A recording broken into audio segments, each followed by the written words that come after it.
చేస్తున్నాడు వినండి, అంతిమోపదేశం చేస్తున్నాడు. మహారాజా భాగవత పురాణమున శ్రీహరి నిరంతరము కీర్తించబడ్డాడు. శ్రీహరి నామము తప్ప ఈ భాగవత పురాణంలో ఏమీ లేదు. నిరంతరము ఏ విధంగా హరిని పట్టుకోవాలి, హరినామ సంకీర్తన చేయాలి, ఇదే విషయము భాగవత పురాణంలో సుస్పష్టంగా చెప్పబడి ఉన్నది. కాబట్టి ఈ భాగవత మహాపురాణము ఎప్పుడైతే చదువుతారో వారికి మరణమన్న భయము తొలగు. భాగవత పురాణాన్ని చదివిన వారికి మరణం అనేటువంటి భయం తొలుగుతుందయ్యా. లోకంలో మనిషి అసలు దేనికి భయపడుతూ ఉంటాడు? మరణానికే భయపడుతూ ఉంటాడు. బాగా చీకటిగా ఉన్న వీధి ఉన్నదనుకోండి, మరి అలా వీధిలో నుంచి పక్కనున్న ప్రచారి కొట్టుకు వెళ్ళి సామాన్ తీసుకురారా అంటే అమ్మో చీకట్లో దయ్యం ఉంటదేమో. చూడండి, మనస్సు వారికి దయ్యము అసలు అక్కడ ఉన్నదో లేదో లేదాన్ని ఊహించుకొని వీళ్ళు భయపడిపోతూ ఉన్నారు. అలా మనిషి దేనికి భయపడిపోతాడు? మనసు చెప్పేటువంటి భయాన్ని తలుచుకొని భయపడిపోతూ ఉంటాడు. చీకట్లో నడుస్తూ ఉంటే కాలికి మెత్తమైంది ఏదైనా కాలికి తగిలింది అనుకోండి, అమ్మో పాము అని చెప్పుకునే కొడతాడు. ఎప్పుడైతే వెలుగులో చూస్తారో అది ఏ తాడో పూలదండో అయితే అయ్యో ఇది తాడు కదా అని మనసుకు తనకు తానే సమాధానపరుచుకుంటాడు. అంటే అనిపించిందంతా అనుకున్నది కాదు, అనుకున్నదంతా అనిపించినట్టు కాదు. కాబట్టి ఈ లోకంలో మనసే సర్వకారణము. మనసే మనకు సమస్తములైన సుఖదుఖములకు కారణమవుతూ ఉన్నది. పరీక్షిత్ మహారాజా, ఈ మనస్సును ఇంద్రియములను నీవు చక్కదిద్దుకొని ఎప్పుడైతే మనస్సు అనే ఇంద్రియాన్ని కట్టివేస్తావో ఆ పరమాత్మ నామాన్ని నువ్వు పట్టుకోగలుగుతావు. అలా పరమాత్మ నామాన్ని ఎప్పుడైతే పట్టుకోగలుగుతావో మరణ భయం అనేటువంటిది తొలగుతుంది. మొన్న చెప్పుకున్నాం కదా, మనిషి మరణానికి భయపడరాదు. ఎందుకంటే అది వచ్చిన నాడు మనముండము, మనమున్న నాడు అది రాదు. ఈ విషయాన్ని బాగా గుర్తుపెట్టుకోవాలి. మనం ఉన్నాము అంటే మరణం ఎన్నటికీ రాదు, అది వచ్చింది అంటే మనం ఎన్నటికీ ఉండము.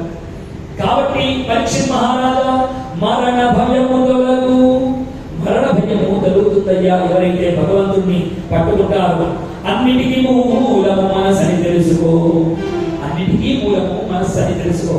పరీక్షిత్ మహారాజా, దేహము కంటే భిన్నమైనది ఆత్మ, శరీరము కంటే భిన్నమైనటువంటిది ఆత్మ. ఈ ఆత్మకు నాశనము లేదు, కేవలం దేహం మాత్రమే నశించేటువంటిది. కాబట్టి ఆత్మకు చావు లేదు.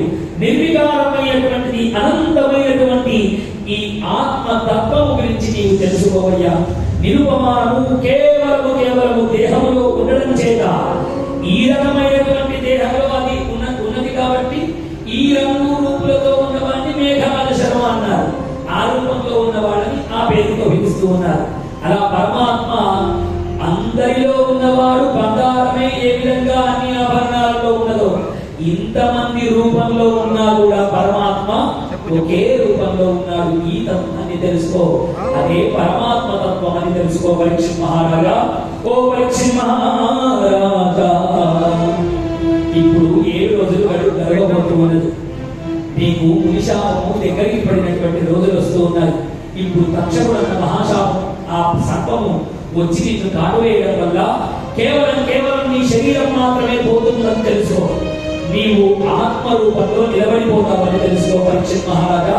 కాబట్టి మరణమునకు భయపడరాదు పరీక్షిత్ మహారాజా అని చెప్పారు.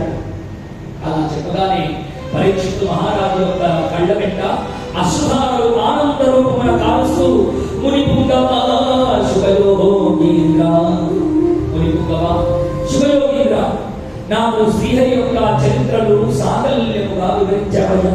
నా మనస్సంతా ఇప్పుడు తేలికగా మారిపోయింది. నాకు దేని మీద కోరికలు లేవయ్యా. నాకు నా పరమాత్మ చరణములు తప్ప ఈ మాంసనేత్రములకు నాకు ఏమీ కనబడడం లేదు. కాబట్టి పరమాత్మ సత్యమన్న ధర్మాన్ని నా మనస్సు పసిగట్టిందయ్యా.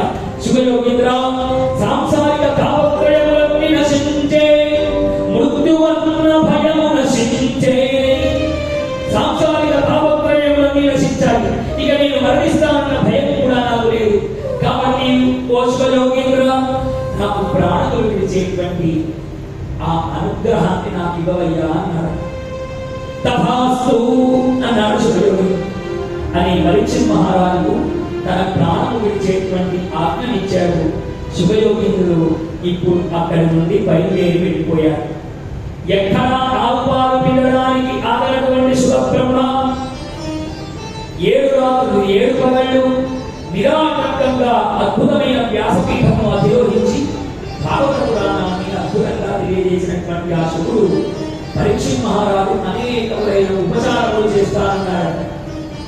ఏది పుచ్చుకోక తనకి ఏది వద్దు, ఆయన పరమ విరాగి సన్యాసి. అందుకనే అవన్నీ ఏమి పుచ్చుకోక కేవలం హరినామ సంకీర్తన మాత్రమే చేస్తూ శుభుడు ఆ సుఖస్థలి అన్న ప్రదేశం నుంచి బయలుదేరాడు. మా అదృష్టం ఏమిటి అంటే మొన్నీ మధ్య సుఖస్థలి ప్రాంతానికి వెళ్ళి శుభుడు ఎక్కడైతే పరీక్షితుకు భాగవతం ఎక్కడైతే కూర్చొని చెప్పాడో ఆ మధ్య చెట్టు కిందే భాగవతం చెప్పే అనుగ్రహం పరమాత్మ నాకు ఇచ్చాడు. అక్కడ వినవాళ్ళు కూడా చాలా మంది ఇక్కడికి వచ్చి విన్నారు. ఇలా పరమాత్మ సుఖస్థలి అన్న ప్రాంతం విడిచి హరినామ సంకీర్తన చేస్తూ బయలుదేరాడు. ఇప్పుడు మనమందరం కూడా 7వ రోజు పరిపూర్ణమవుతోంది కాబట్టి పరీక్షిత్ మహారాజు ఇప్పుడు ప్రాణులు విడిచే సమయం ఆసన్నమైంది. ఆ సమయంలో హరి